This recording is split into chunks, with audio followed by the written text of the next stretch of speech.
পদ্ধতিতে আমাদেরকে বাম পথে নেওয়ার জন্য হাজারো হাজারো লক্ষ লক্ষ বার তারা চেষ্টা করে যাচ্ছে।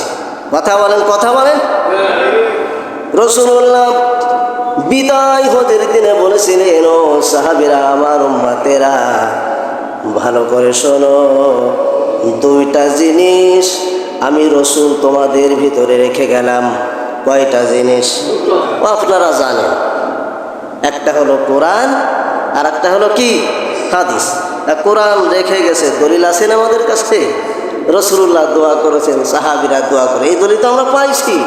এখন কি আমাদেরকে আর ওই বাতিল পন্থীরা যতই যা সাজুক, ওই সাইজাকে আমাদেরকে আর বাম পথে নেওয়ার কোনো সুযোগ আছে? সাধারণ মানুষ আমরা যারা বুঝি না, আমরা বিভিন্ন রকম তালে পড়ে চলে যাই। তো যখনই আমরা এইভাবে আল্লাহর কোরআন, রাসূলুল্লাহর হাদিস যখন সরাসরি আমরা পেয়ে যাব, তওবা করে আমাদেরকে দ্রুত ফিরে আসতে হবে। কথা বলেন।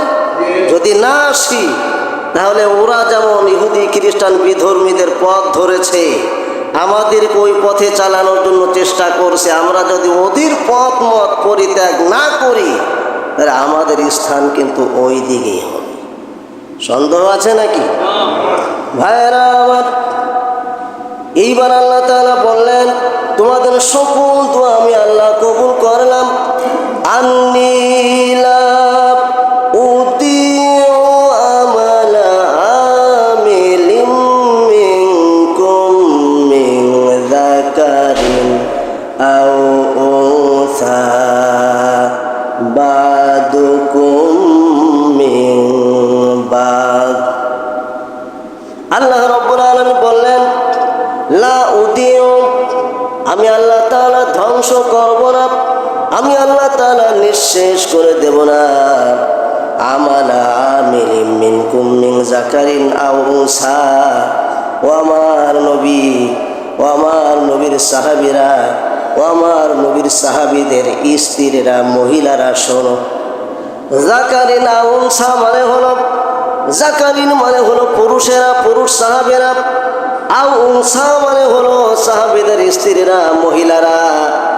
আল্লাহ রাব্বুল আলামিন বললেন, তোমরা যারা আমি আল্লাহর দরবারে ফরিয়াদ করেছো, দোয়া করেছো, জান্নাত চেয়েছো, গুনার জন্য মাপ চেয়েছো, মাপ তো করে দিলাম, কবুল তো করলাম।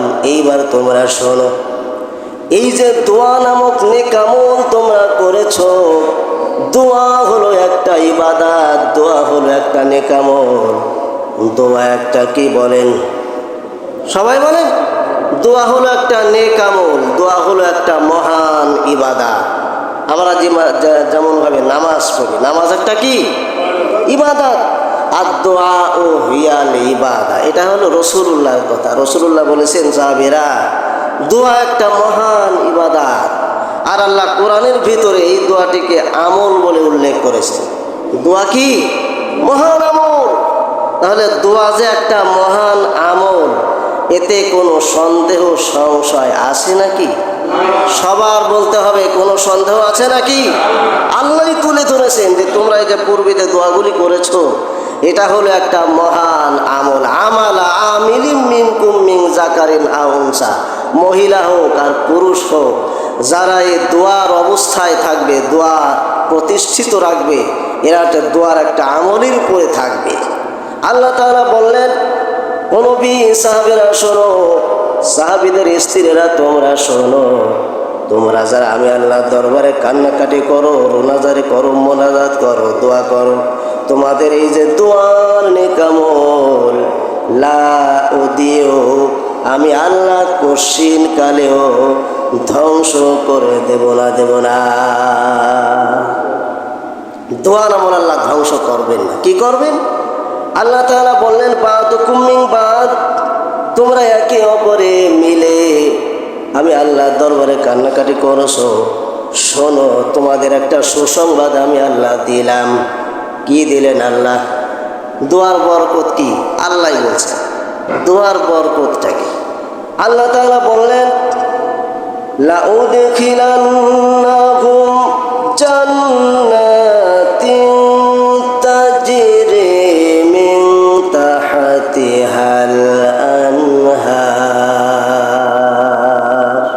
সুবহানাল্লাহ, জোরে বলুন। আল্লাহ তাআলা বললেন লা উদখিলান্নাহুম, অবশ্যই অবশ্যই আমি আল্লাহ রব্বুল আলামিন ওই সকল দোয়াকারীদের জন্য আমি আল্লাহ